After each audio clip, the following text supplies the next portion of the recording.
I auditioned for this movie for the character of LeBlanc, and I had a really great time in my audition. I had to improvise in Spanish, which seemed really daunting and was actually so much fun. And then, when the offer came and I leapt at the chance, I thought Peter Strahan's script was so smart, and I loved the creative team. David Gordon Green, someone I've always wanted to work with.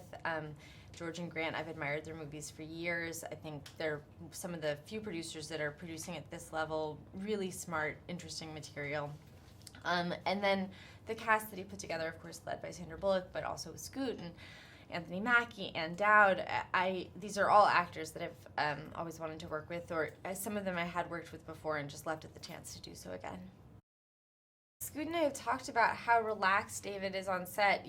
It's a very unusual thing in a director, and it also sort of doesn't speak to how hard David works. That he's coming in with all of the, drive and planning and ambition of any other director, but his affect on set is very relaxed. And I think it allows actors to be freer, and I think allows us to have a feeling that whatever we do is going to be great.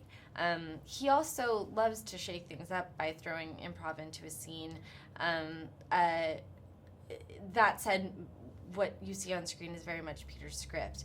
I think a lot of it is just to kind of shake up actors, shake them out of their comfort zone, make them feel like free to explore.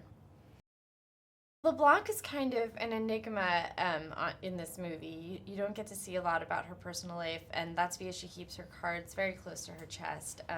She is someone who doesn't speak her opinion very often, and is kind of Jane Bodine's secret weapon. She digs up dirt on the candidates to try to arm them with the right information to win.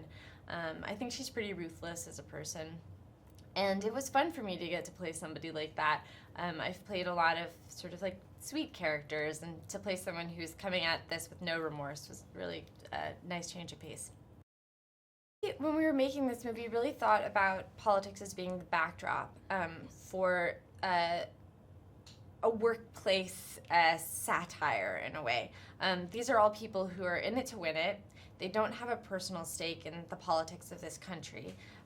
You really see them trying to sell an idea. And I think that's applicable across so many industries. Branding is something that's almost a buzzword in this country now. It's just that these people are playing with the future of a country, not the future of Coca-Cola or something. What Jane Bodine, Sandra Bullock's character, realizes over the course of this is that all of this selling has real cost and real impact on people's lives. Well, I hope above all that they're entertained. This is a comedy, and even though it deals in the very serious world of politics, and I think especially as acted by Sandra Bullock, she always finds ways to bring comedy into dramatic situations, and I think it's a really unusual movie because of that. I also hope that people walk away thinking about the way that our candidates are sold to us. We're in the middle of an election here, or election process here in this country. And I think we could all stand to look a little more closely at what we are being sold.